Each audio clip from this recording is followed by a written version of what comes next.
Hello, fight fans. Seattle Mike Fights with Friends here, and I have a special guest here today, Tony Richardson of Ontario, Canada. He is a Jiu Jitsu instructor, a 6th-degree black belt in modern Japanese Jiu Jitsu. He's had some MMA bouts, and it sounds like him and his instructor, Neil Dergano, have a pretty unique way of looking at jujitsu and how it fits into modern day MMA and self-defense. Is that pretty accurate? Yeah, that's really accurate. Thank you. Thank you for Yeah, having me yeah. here. Thank you for being here. As I was telling you a little bit off camera, when I took judo, my sensei is Sensei Oscar Garnica. Back in the day, he had instructors that had taught some Japanese jujitsu, and we learned a little bit of the background of that, and how it worked with judo and different things. And for the layman, though, could you explain a little bit about the difference between Japanese jiu-jitsu and Brazilian jiu-jitsu, which of course is very popular right now? Oh yeah, Brazilian Jiu-Jitsu is one of those things that really was conceived, I guess you want to put that, from Japanese Jiu-Jitsu. And the lineage starts from a gentleman by the name Mieta. I'm going backwards here. Mieta is the one that basically brought Japanese Jiu-Jitsu to Brazil. Can't remember the other family, but there was the Gracies, another family, and these guys kind of fought for the name Was it the and Machados? the title. Was Yeah, that's it. Okay. Yeah, and they both fought for to see who jujitsu is jujitsu, like Shadows Jiu-Jitsu or Gracie's Jiu-Jitsu. I mean, they probably relatively came to agreeing to that they're going to call each other those type of jiu-jitsu, but the end result was there was Brazilian jiu-jitsu. And but when you go back, Maeda was Dr. Kano's prize student. He knew the jiu-jitsu system, the Japanese system, really well. He was Kano's top student, champion around the world, and then you go back even further, you got Kano, and Dr. Kano, like a real professor. He was a professor also in the martial art of Japanese Jiu-Jitsu, and he was also a family member of the samurai. And when you really look at Japanese Jiu-Jitsu, it's strange because Japanese Jiu-Jitsu is not the tradition right now is not what the samurai fought like back then, and there's a reason for it. I'm going to dabble on that real quick for you so you can move along. But at one point, the samurai had to not be part of any type of military system. They couldn't use their swords. They were basically stripped from them, and they had to go kind of in hiding when it came to training. They couldn't do much of anything. So what they did is they created this art form for the chiefs and commanders, the emperor, and it was designed to hide training. So it was basically they were showing an art form of Japanese Jiu-Jitsu of their training, but it wasn't really the original Japanese Jiu-Jitsu that was used on the battlefield. They took a lot of different things and created this art form, which is really beautiful. It was aggressive, but it was beautiful. And before that, there was the actual fighting, which fast forward today, that's what we do as modern Japanese Jiu-Jitsu. I'm very interested in the origins. I think a lot of us who, studied martial arts, maybe some people just watched a lot of movies and read a lot of black belt magazines. But I think most people have heard about, when arts had to be hidden, like as dance or as tools or things like that, because they couldn't be exposed for self-defense. Yeah. What do you know a time frame on what you're talking about in particular? Like late 1800s, early Yeah, I was 1800s. going to say 1800s, because I also know that, I mean, the youngest art prior to BJJ was Aikido, which was another art that was designed from Japanese Jiu-Jitsu. Yeah. I mean, there's so many, right? And I think the evolution of Japanese Jiu-Jitsu had divided many in many ways. They had to strip them down to like everything, like Kendo, Iaido, Kenjutsu. There was, you got the Aikido, you got Brazilian Jiu. Like there's so many different versions of Jiu-Jitsu, but they kind of took bits and pieces of it. And it's not even Japanese Jiu-Jitsu is not the original fighting martial art. It was just developed for the samurai because of their height, their inability to be, I guess, tall like everybody else. Although there was one tall Japanese Jiu-Jitsu samurai, and that gentleman came from, I believe it was not Nigeria, but he was African. It was really unique. I kind of read through the story real quick, but I mean, it's a very unique situation, but that's just a different topic. So, yeah, no, it's the samurai with the martial arts system. It got divided, and the only ones that really kind of dabbled on the Japanese Jiu-Jitsu system was actually Brazilian Jiu-Jitsus, the Gracies and Machados, because when Maida came to Brazil, there was a lot of that amalgamation of the traditional style. So a lot of the Gracies, a lot of Brazilian Jiu-Jitsu, traditional Brazilian Jiu-Jitsu, and more of the not so modern style, they do have their lineage in the Japanese Jiu-Jitsu system. They just don't apply it in real time today. They were more about the sport. And when they apply the traditional system, it's too traditional. Like I've started in traditional Japanese Jiu-Jitsu. That's where we started from. Yeah. But it makes no sense today. Yeah. No, and when you learn new things that work, it just makes sense that you continue to add those things. I think it was like Bruce Lee, Jeet Kune Do was basically, the building blocks, I think, for MMA. I mean, of course, there's building blocks way before him, but he kind of revitalized a lot of that. And I know there was a lot of separation of the arts, like, your karate instructor probably didn't want you to take judo, or your aikido instructor may not have wanted you to take kung fu. And I know there was a lot of the separation before it kind of all came together. So yeah, I think it makes sense to add things that work. Yeah, and you know what, you're absolutely right, because when me and my instructor sat down and said, and I showed him an MMA fight. This is going back in 2005, 2008.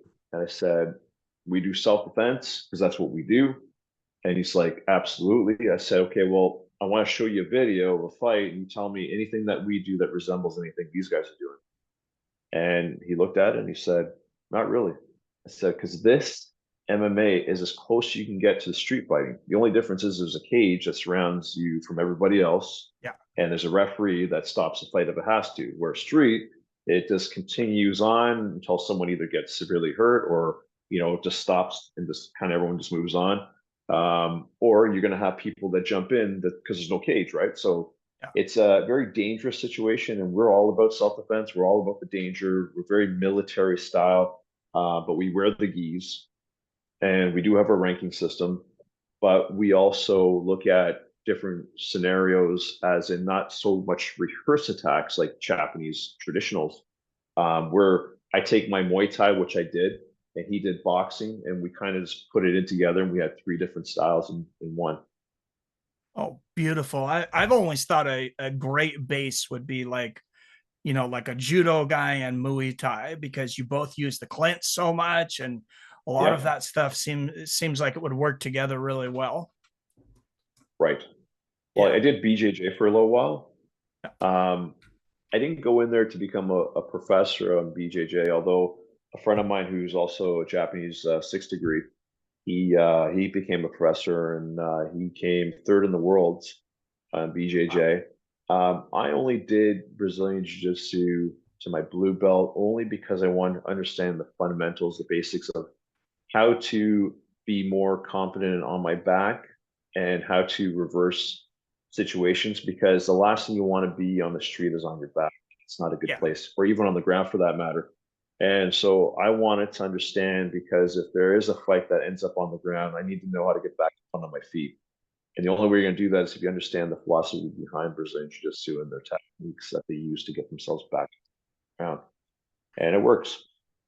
So I've talked to a lot of really good martial artists, and some of them have that same philosophy of like get it back to the feet, stay on the feet as quick as possible.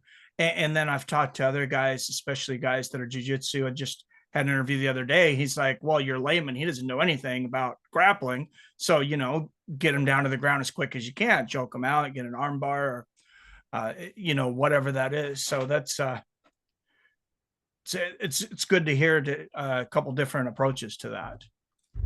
Yeah, I mean the thing is and I get, and you know what, he's probably really good at what he does. Um, I watch a lot of videos of real scenarios. Um, and I share that with my class. I don't show them the videos because a lot of it's very bloody. Yeah. People getting stabbed or shot. I find interest in these videos not because I like the gore, but I like the idea of, we really don't know a whole lot as martial artists. Yeah. Like, action happens faster than reaction, and if you're not prepared, and I say that in a very, how could I put it? It's a very, I guess, in a very vague way. I mean, however you want to look at it, it's very gray area, so Yeah. to speak. You know, a lot of people say, well, how to do knife defenses. Show me how to do knife defenses. You know how to do gun defenses. Show me some gun defenses. You actually have to be training in that for a very long time. And I tell them, doesn't mean that you're armored. It doesn't mean that you're going to survive an edged weapon. It doesn't mean you're going to survive a gunshot. I said, excuse me. The problem with society nowadays is that there's still involvement um, in the world where they believe that they're invincible. And, for most Brazilian Jiu Jitsu practitioners, ones that are very enlightened or understand the true philosophy of what they do and the separation between their traditional versus their sport, would understand that by bringing somebody quickly to the ground one on one is great if you know what you're doing 100%. And I'm sure this guy knows what he's doing, like a lot of really high end practitioners, which most likely they won't really do that because they probably won't get in that kind of situation unless they're a hothead. Yeah. Um, but if it came down to they had no choice but to defend themselves and they had to go to the ground with them one on one, there's a good chance. And why I say a good chance and not best case scenario is because you don't know by bringing some to the ground if they can get into their pocket with a knife and start stabbing you. And I've seen that in a video. I've seen a video where there was a one-on-one situation, and then out of nowhere, this guy had him a rear choke lock, and out of nowhere, his buddies all came around and started kicking this guy in the head. I think it happened in Texas, and yeah, the guy died. Got kicked to the head Wow. too many times and killed him. So it's not really from a street perspective and a person that's come from the projects. I've seen a lot of violence. I've seen a lot of death, and from my perspective, I'm not speaking for everybody. It's probably your best interest to either avoid, that kind of conflict, or if you really have to defend yourself, do your best not to go on the ground. But if you do to the ground, use your Brazilian Jiu-Jitsu to get your ass back up because you just don't know what the heck's going to go on. You know, um, I just teach self-defense very differently, probably than a lot of people. And the funny thing is, if you don't mind, if I talk about it quickly, Oh, of course. um, so our self-defense is based on the reality of what could possibly happen as soon as you walk out that door. You're everyone's game. It's Yeah. like game on. You're anyone's target. So a lot of people come to me and say, "Hey, you know, since Tony or Shion Tony, I want to know how to defend myself. I want to know how to fight." And I say to them, it's questionable because fighting is really not the very first thing you're going to need to know. And they're like, well, what are you supposed to know? I said, well, that's not the first line of defense. That's actually the last line of defense that you're going to need to do. The very first and foremost thing that you need to understand is awareness. Yeah. you need to think about, and I think Bruce Lee said this many times over, prepare for yourself to leave your house, prepare yourself to walk along the street or drive, and in your mind, think worst case scenario so that when shit hits the fan, you're already prepared. You're not your anxiety, you're not like, you know, wondering what the hell's going to happen, but you're calm, you're relaxed, and you're ready for anything that could possibly happen out of nowhere. You know, a dog jumps in your car. It's like, what the hell just happened, right? You're not freaked out, you're not spooked, you're relaxed, and you thought, you know what, I thought for a second while the dog's chewing your arm, I knew this was gonna happen. I don't know. Right. So hopefully that doesn't happen. Yeah. But being aware is what you need. That's your first line of defense. And I tell that to women, I tell it to men, I tell it to couples. And that's what's going to prevent you from getting into the position of engaging into conflict with somebody in a hand-to-hand situation. Yeah, I always tell people, I'm like, I'm not an expert in martial arts, but like, if you want to fight somebody, don't do it in the street because somebody's going to die. I mean, Yeah. somebody's going to hit their head on the concrete. There's bars, there's friends. It's like, there's so many things that could happen. I don't think we see a lot of street fights these days. In Washington State, technically, I guess it's a mutual combat sport. Some our state, some people would argue over what that even means. But Yeah. when you were talking about people pulling out knives and stuff, it made me think, have you ever watched a series of videos just started a couple of years ago? Can't remember the creator, but it's called the Self-Defense World Championships. Sounds familiar. Sounds Okay. familiar. I might Yeah, have. Ian passed it on to me, and I know I watched a few of them, but when I find it, I'll send it to you. It might Okay. refresh your memory later. Yeah. But basically, I knew that obviously, you don't want to try to disarm someone with a knife or gun or something if you can get out of there. Like, obviously, by all means, get out of there.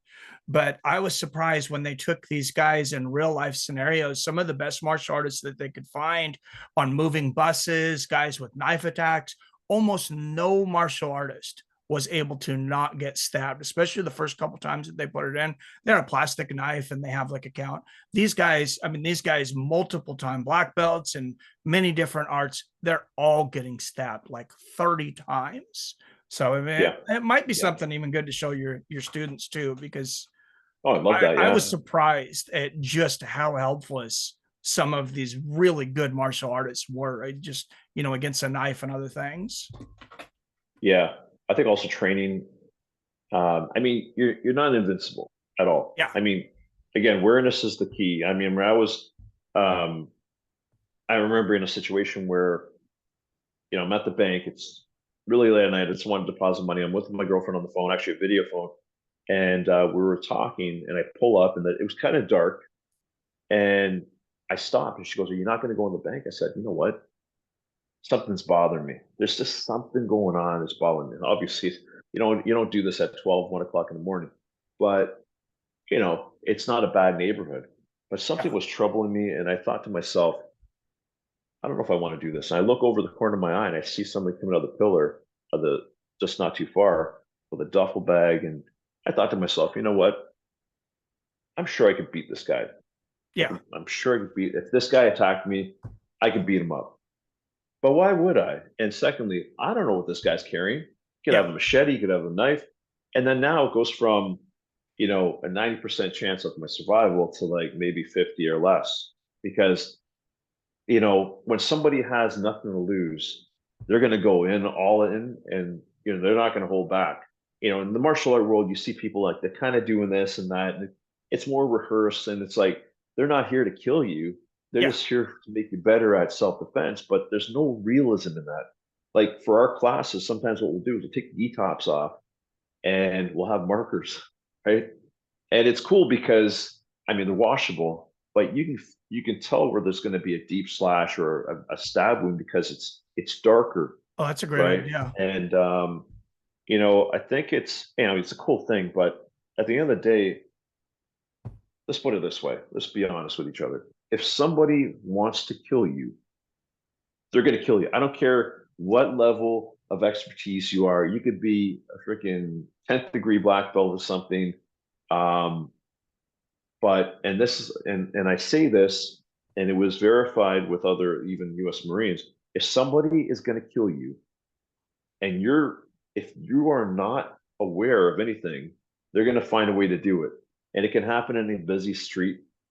People bumping into each other, and next thing you know, you got stabbed in the kidneys, and you're like, "What the hell's going on? I got blood here," and you look around, all you see is people moving around. You don't know who did it, and maybe you're a target, but that's most of the time people are targeted, right? So The stabbing videos are terrifying. And yeah, I actually, probably kind of like you, started watching a few more of them because it's like, wow, I did not realize, like, I knew it was stupid. And I said, if I, to get in a conversation, into a confrontation with a knife, but I just hadn't really wrapped my head around like how little that person has to know to kill you. Like, they don't have to be trained in anything. They got a knife. There's no, pretty good chance that they can stab you 50 times, yeah, yeah. or it might just take once. But Yeah, no. I mean, a well-trained knife guy. Well, let's put it this way: someone who's trained with a knife and respects their art will not attack you. Matter of yeah, fact, if anything, if you have an argument with somebody like that, a trained martial artist will walk away. yeah, A professional martial artist will walk away. Maybe an amateur will stick around and but someone who, like for me, if I got into an altercation with somebody, one of the things I say, if the person's silent, that's not a person you want to be messing with. yeah. If he's just looking at you and he's quiet, there's something brewing. Just walk away from it. I mean, we all kind of get, a little bit agitated by people on the road, road rage, which has become a lot. You get agitated by someone like bumping into you, and I think the world has become so edgy. They're so on edge with things. People have to feel that they're entitled, and then even if it's a sport, an MMA fighter or a martial artist in maybe Brazilian Jiu-Jitsu or anything else, like sometimes you're caught off guard. You're going through a nasty time in your life or a situation that day, and someone bumps into you and just sets you off. That person that set you off could be the one person that ends up killing you or really severely gets you injures you. So, you know, like I tell a lot of people, I said, when you are in a mind of anger, frustration, and rage, take a second to step back and examine your situation. It's hard to do, but it's something that'll be very useful and could save your life. So but yeah, Yeah. knife videos are gruesome. They're scary. I'm not so much scared about it anymore, but it's so violent. It's very fast. It's very bloody, and I have a lot of respect for edged weapons. I mean, I got my sword, but Yeah. I can't walk around with it. Yeah. So, You can in as a Florida. samurai, we would have. Yeah, Actually, you kind of can in Seattle too. I don't know what the laws are, but there's a guy every once in a while that just walks the streets like right down Pike, and he has a samurai sword, like full, like homemade jujitsu, homemade samurai get up, and he'll just walk down the street with the sword, and nobody really bothers really. him. Oh, I wish that we could do that here. I would walk around with mine all the time. But you know, I the problem is a lot of things that happen in different countries really affect, the outcome. We as Canadians, we at one point we had the ability to carry firearms. I mean that was taken away back, I think, in the early 70s. But my thing about that stuff is, well, if you think that by having guns removed because of, say, someone got killed by a gun, well, now you're just giving the criminals, the ability to just do what they want anymore, right? They're going to Totally, they're have guns there. They're anyways. already there. You're not gonna make them go away. That's why I like So, Texas. I yeah, like yeah. Texas. Well, real life example, just about, I don't even think 10 miles from my house this week. There was a guy that got mad. Somebody bumped into him in the back, and he gets out, ready to fists up, ready to beat the crap out of the guy, I guess. And the guy pulls out a gun, shot him 3 times, and killed him, right on Yeah. I-5. Gridlock traffic in front of everybody. So Wow. it's that's scary. And I think about guys like in their 20s, because I just think about myself when I was younger, like in my 20s. I was that guy that might say something to somebody, not thinking they might have a weapon or something, and be like, "Hey, Yeah. I'll lose my temper. What are you gonna hit my car? What's going on here, man?" And then, Yeah. you know, that's why I kind of think that those videos are good to a point. Like you said, yeah, they're violent, that we're able to see. We don't need to see every single one of them, but just the fact Yeah. that we see like the stabbing. What terrified me, one of the first knife stabbing videos I guess I've seen, is I'm watching it and I seen the guy bleeding before I actually seen him get stabbed. And I was like, oh wow, that's what's gonna Oh happen yeah. to you. You're gonna not even see the knife coming at you, and all of a sudden you're No. dying in the street. Yeah. No, it happens so fast. Actually, I have a book on that. It was given to me as a gift. I know it sounds bad. So I got a sword, Yeah. and I got a gift as from my instructor. It's called Black Medicine: The Dark Art of Death, and it's such a very good read. And I, if you ever get a chance, pick it up. It's a little dated. Black medicine. Yeah, let me show it to you. Sure. So it's this book right here, Okay. and it's very illustrated. Now there's no gore in here or anything, but um, this could be taken in many different ways, right? But in this book, you really, just like the videos, you have a newfound respect for edged weapons, um, only because it tells you the most dangerous areas that can be that you can be attacked, and it happens so quickly. You know, I've seen guys get stabbed, and you know they don't understand what's happening, but their adrenaline's going, and then the adrenaline can only do so much. Is that once the blood just starts to, you know, you have so many seconds before you have so much blood where the blood can't get to the mind, to the head enough, right? It just keeps coming out somewhere else. And within seconds, you start, you know, passing out. But most of those people, they have no idea that they've been stabbed, whether they're going to be stabbed multiple more times because they're already done, right? Yeah. It just on our end, it looks, oh my gosh, it's so gruesome. I can't believe this guy's getting stabbed 1,000 times because it just looks horrible. On their end, they have no idea. It's already been done, right? They've been done like seconds ago, minutes ago. And you know, I think that, well, people in general, it's changed quite a lot. Like you were saying, 20 years ago, um, oh man, I don't know if it's 20 years ago. Maybe when I was in my 20s. Yeah. Can't remember when that was. Okay. When I was a teenager back in the 90s. Yeah, you know what? People would duke it out. And when it came down to it, nobody jumped in. Yeah. His friends are there, your friends are there. You and him just duke it out. And at the end of it, you know, if you're done, you're done. And generally, people would fight out of the respect of fighting, and that would be it. If you're down, you're unconscious. Guy would look at you and walk away. Or if you guys just get into the position where you just both, you know, had enough, you guys shake hands and carry on. Nobody would bring in weapons. Nobody would jump in. There wouldn't be a brawl fight with both partners or both groups. But it has changed quite a lot because I think the lack of particular parenting per se and influences outside of families have created a very um, how can I put it? I guess an illusion of life where, you know, if you got to defend yourself, you got to have a knife. You got to defend yourself. You got to be with people. You Yeah. know, you're too weak on your own. You need a group. And over generation, it has created such an element where people feel weak if they don't have a weapon. You know, I mean, I've never felt like that, Yeah. and I think that not martial arts is not for everybody, but it is for most. And what I mean by that is that not everybody will be able to handle themselves on the street. Yeah.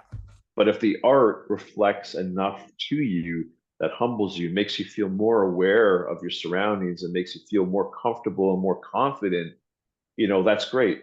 Like Brazilian Jiu-Jitsu, it's a very, very good sport. I mean, you can't get any better than that because it's such, you're not going to get your head beat in like MMA.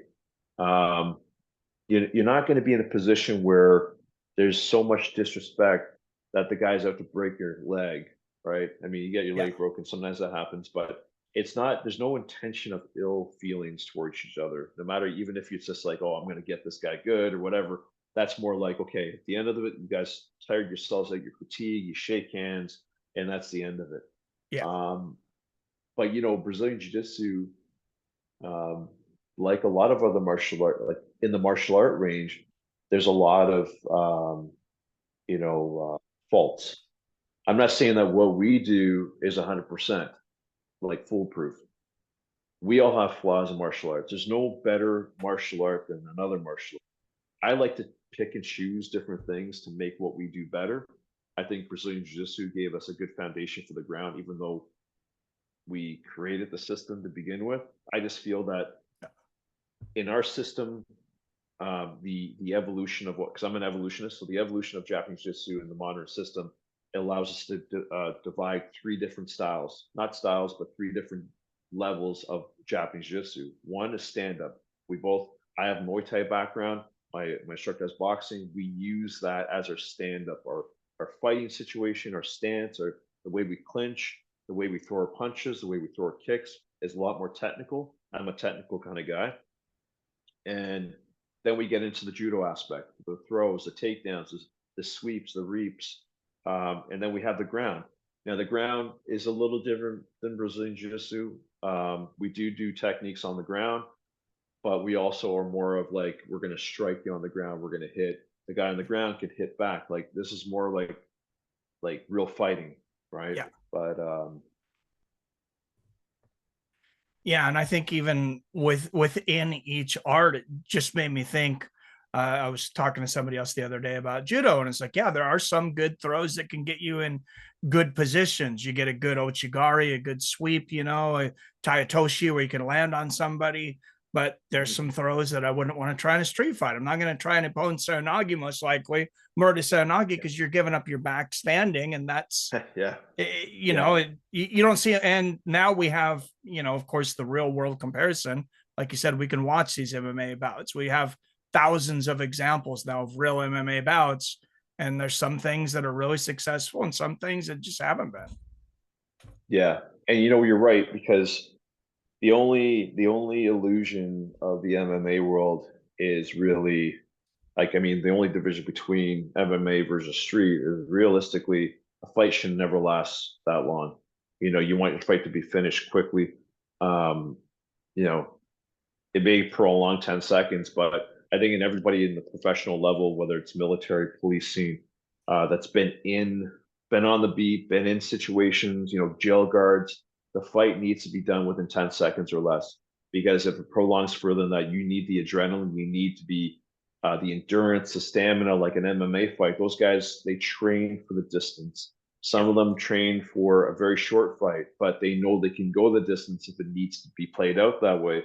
Where in a street fight, death is in it. Like you have a chance of dying a lot, like Yeah. more Yeah. than you would in a cage fight, right? Yeah. So you need to finish this as soon as possible. And with MMA, like the movies, right? MMA, the sport, and the movies that you see out there, like John Wick. I love that movie. John Wick's a great movie. A lot of jiu-jitsu in there, but there's this failure of understanding to the general public, or even some martial arts for that matter. One, movies are great because it exploits a lot of martial art technique, but the downside to it is that you are not that invincible person. This Yeah. person is a Yeah. character that is written to be this one invincible individual that will get stabbed, will get cut, will get hurt, but will always come back like a player on a video game. Yeah. They'll be near death experience or probably died, but came back, and now they're going to avenge their death, whatever it may be. But this is the movies. Yeah. People don't understand it sometimes, right? So they think they're in a movie and they die. And then you got MMA fighters, which are phenomenal. They are the athletes of the fight world. Like you can't get anything better than that. These guys are legit. They get hit, they get hurt, they come back, but it's not like a movie, Yeah. right? The only downside to the MMA world, for most people that watch, is that they think they become MMA fighters. Yeah. It's a great sport. I enjoyed the amount of time I had, but I didn't go there to become a professional fighter. I went in there because I need experience. I want to know more about what it's like to get hit. And I think some Brazilian jiu-jitsu guy, I forgot the guy's name, but I love the way he talks. And he said the good thing about Brazilian jiu-jitsu is that it gives you um, a realistic foundation on what it's like to struggle to go the distance because you're having to you're either going to get defeated or you got to defeat somebody, and it's that struggle, that the competitiveness, and it gives people that sensation of fighting, where in the traditional Japanese jiu-jitsu everything's kind of rehearsed. It's like, okay, I'm going to throw this punch, you're going to do that, and nobody really wants to get hurt. I mean, the realistic approach is that, like, we have a fist suit, so you could go all out on the person, and that person's pretty much Oh, those taking things it. are We awesome. have gradings. I Yeah, love we those have things. gradings. Oh, Oh, I love that suit. I do with like women's self-defense, and I did it with my girlfriend. She beat the shit out of me because I showed her a few things, and that was it. I tried. Trust me, I tried to hurt her, but she just laid in because I told her. I said, "You can go as hard as you want." And you know what? I think that went ding, and then she just did that. It's a thinking great about that tool. last argument Any, at dinner, huh? yeah, the Tony Blauer. Um, I'm not sponsored by the guy, but his training equipment, the Tony Blauer outfit, the gear that we use for self defense is phenomenal. And if he's watching it, thank you.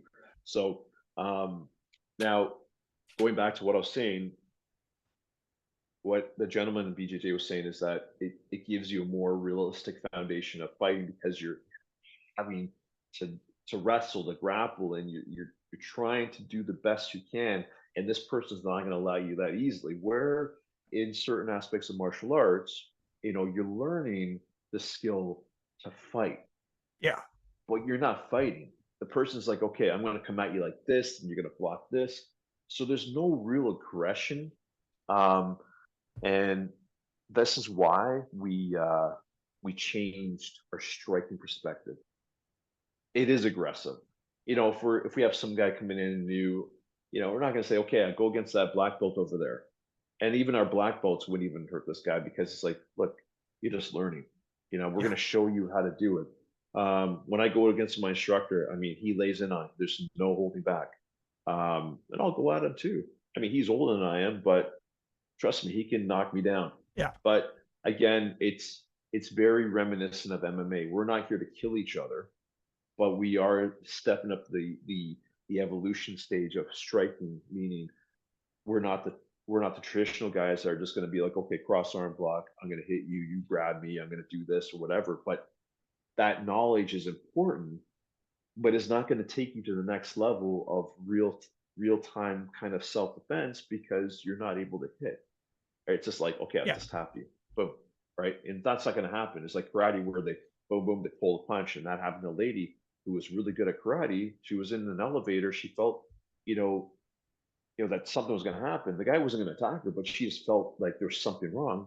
So she went up to the guy and went, pulled her punch, and I'm thinking, oh my god.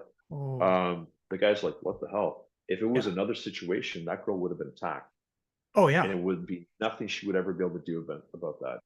And this is why what we do, and I mean, even some of the Brazilian Jiu-Jitsu, when you get grabbed, this is perfect for Brazilian Jiu-Jitsu, perfect for judo. Perfect what we do because we like the elbow, we like to throw elbows. I take my Muay Thai seriously when it comes to putting it into my Jiu-Jitsu because I am Jiu-Jitsu first and foremost, but I take little bits and pieces. I might look at Kung Fu and say, you know what, that looks really good. I Yeah. want to take it and make it work for Jiu-Jitsu. I'm just like that. Not one's better than the other. Yeah. Yeah, no, I totally get what you're saying. Yeah, take what it, Bruce Lee also said, take what is useful, leave what is useless. So, but there are still a lot of schools out there.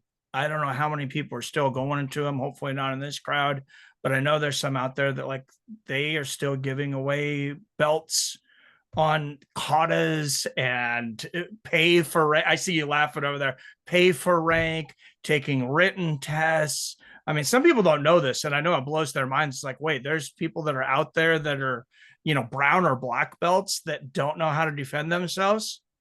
Yeah, Yes, there are yeah, many out. I don't know if it's as big in Canada as it is in the United States. Hopefully, it's not as big here as it used to be. But yeah. I don't think it matters. I well, don't think it matters. yeah, Yeah, yeah, I but I don't think it matters the country. yeah, they're everywhere. Huh? Yeah. Yeah, I always try to give an example though. I just be like, we had a friend at a family that was mutual friends with us. A couple. They had 3 children, and I just always like to give this example. They were all black belts.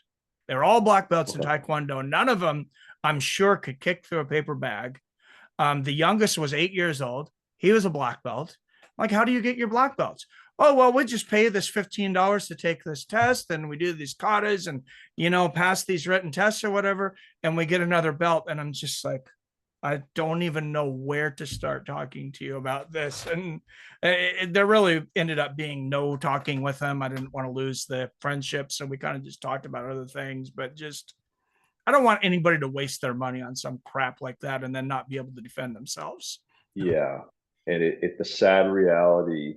And there's a guy I like to watch, McDojo. I'm sure everyone watches this guy. Yes, I've had Rob on the channel actually.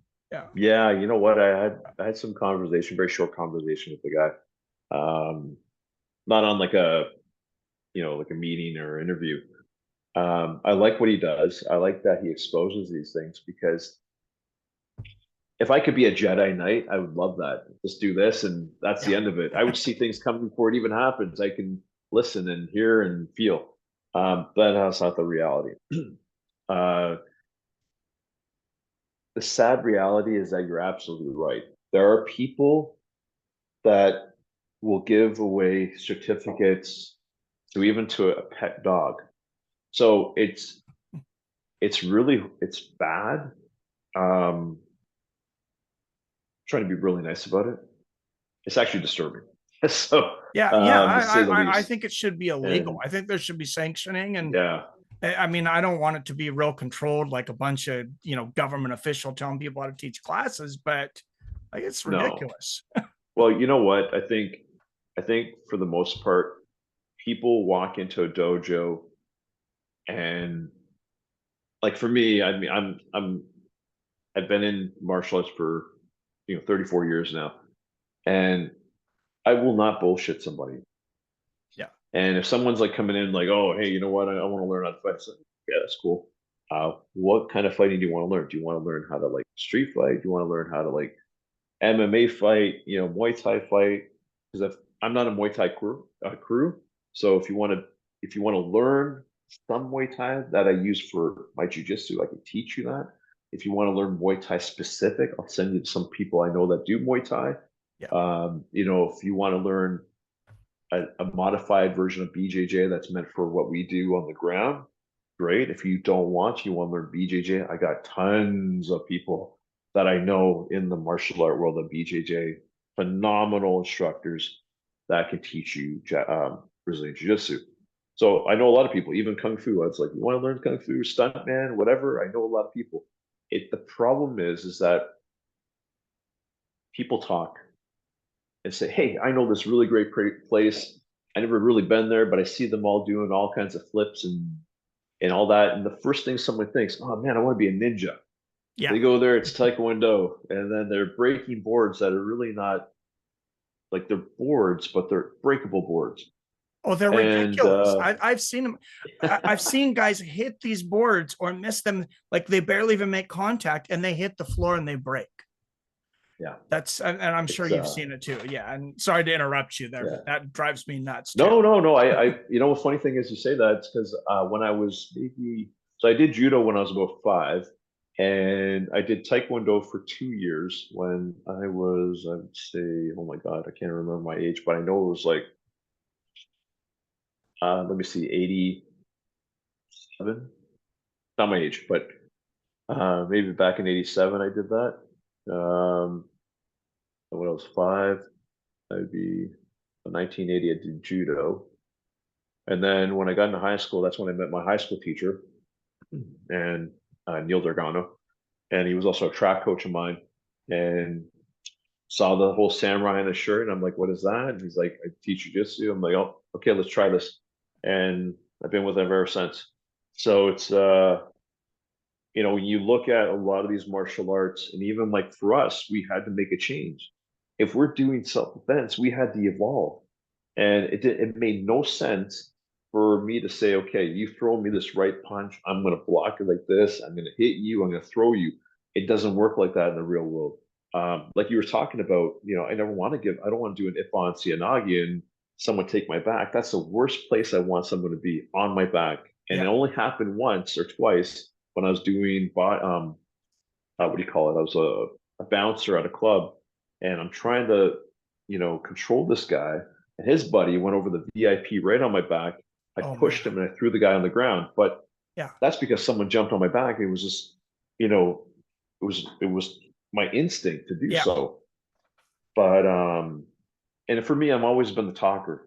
You know, big guys and the bouncers, they're like, yeah, go talk to that guy. I'm like, all right, fine, whatever.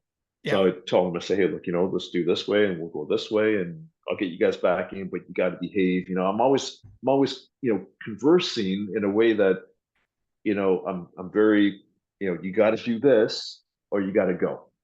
Yeah. But I'm going to help you get back in. You just got to listen to me, Yeah. and I would say 99.9% of the time, that's what happened, except for one guy who's an idiot. But anyways, that's another story. But yes, there are a lot of martial arts that just throw out certificates to whatever. You pay them $1,000 to give you it, and they give you a black belt. um, my instructor is very different with that stuff. We do have levels of our jiu-jitsu, not like Brazilian jiu-jitsu, where it's like, you got white, uh, you got blue, brown, and black, right?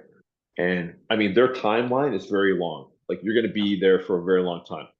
Where for us, there's like you go white to yellow, and you got orange, you got green, you got another green, you got a brown, another brown, and then black. And then there's like 10 degrees of black, right? Um, in our gradings, it's not a walk in the park. Yeah. You'll know the technique. We'll even say, we think you're ready, right? But you got to be, we say you're ready, that means you've hit that, throw 99.9, if not 100% of the time. Your technique is very technical. I'm a very technical guy. So a lot of times I'm seeing these younger guys say, hey, slow it down. If you can show me that technique like you're teaching somebody and it looks beautiful and you can do that slowly, then I'm going to be happy with it. Yeah. So I want people to understand the aspect of the technique. Now, a lot of other people, like what we do, will have a person go for their belts, and we'll have a guy with the gloves on and say, okay, defend yourself against this guy. He's going all out on these guys, and they're having to defend them. They're trying to get out of the way. And as you get to the black belt levels, it gets a little harder because you got 2, 3-on-1s, 4-on-1s. So we just want people to be prepared for anything, especially aggressive situations such as that, just to get the hell out of there, you know?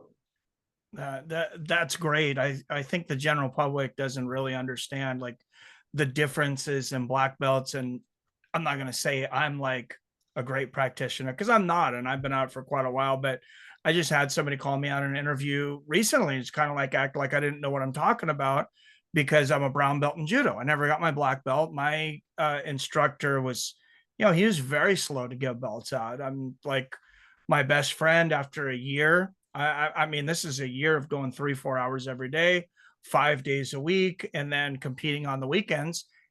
He goes from a white to a yellow because Oh, he wow. he wasn't satisfied with where he went to. I went from a white, I only went to an orange in my first year. Yeah. What one step up, and then it was a little more to the green, and 5 years to Yeah. get my brown belt. And I don't think that's too uncommon with the more respectable senseis to take 5 years to get to a brown belt. I'm not positive, but Yeah. yeah, but I would have held my brown belt up against a lot of black belts. It's like, well, yeah, I'm not a black belt, but it's like I beat a lot of black belts in tournaments. That doesn't mean that they were better than me because they had a black belt. Yeah. No. And I mean, like, I tell a lot of people, my goal with my students is that I want them to be a better white belt, better blue belt, better green belt, better orange belt than I ever was. And I have nothing. There's no secret to martial. There's no magic to martial arts.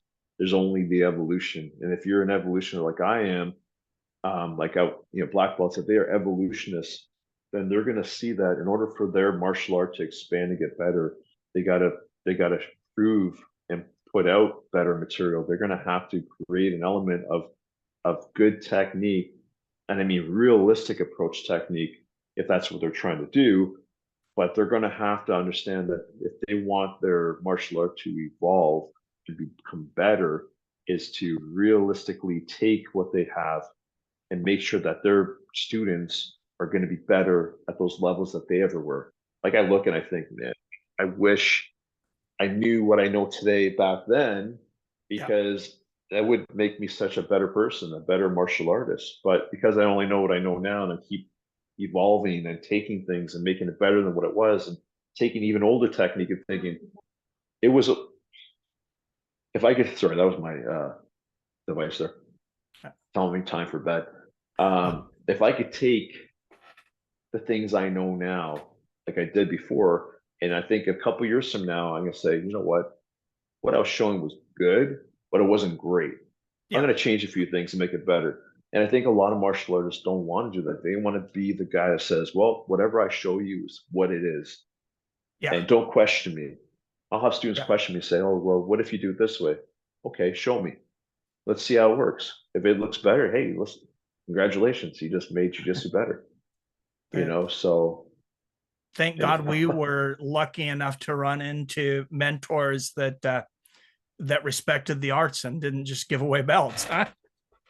yeah, it's so sad though, but yeah, for sure, for sure. I would never do that. It's a long road. I should have been a black belt a long time ago. Um, I was a brown belt, say around 1995, and I waited another 5 years for friends of mine to catch up. And so I was a brown belt for a very long time. And then in 2000, I went for my first degree. I could have been a black belt 5 years prior to that, but one thing I learned about being a brown belt for that long was not just the evolution, but it made me more technically savvy, Yeah, and it made me more comfortable as a martial artist. Confidence is a big thing. You can't sell somebody confidence. You can't sell them the idea of being a competent black belt. You have to make them into a competent. And even at that, everyone's kind of their own individual. They don't really grasp it. You can only do so much for them, and you got to figure out how to make them better. Not everybody is equal on the playing field. Some people take a little longer to excel, and other people, boom, they're like, wow, this guy's amazing. This guy's an yeah, athlete. He's amazing for what he does. He's going to be a great black belt. Not like, hey, give me $1,000, you're yeah, good, but we're going to make you a black belt anyways. I don't care if you're the expert of athleticism, you're going to still take 5 years to get the black if that's how long it takes you. yeah, Yeah, but you got to be here every Monday and Wednesday on the dot. You got to be here every Saturday. You got to put the hours in. Otherwise, like for me, if I took off 2 years or a year, it's going to take me that much longer to get to my black belt level. yeah, It's not like, okay, well, you missed a year, so we'll put you to black since you were supposed to be black belt this year. No, it doesn't work like that. And I think other systems do. So yeah, it's a shame. It's a shame.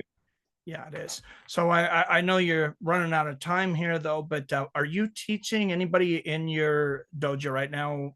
Are they competing? Are you doing mostly like self defense, a mix of things? Yeah, we do a mix of things. At another gym, I actually do.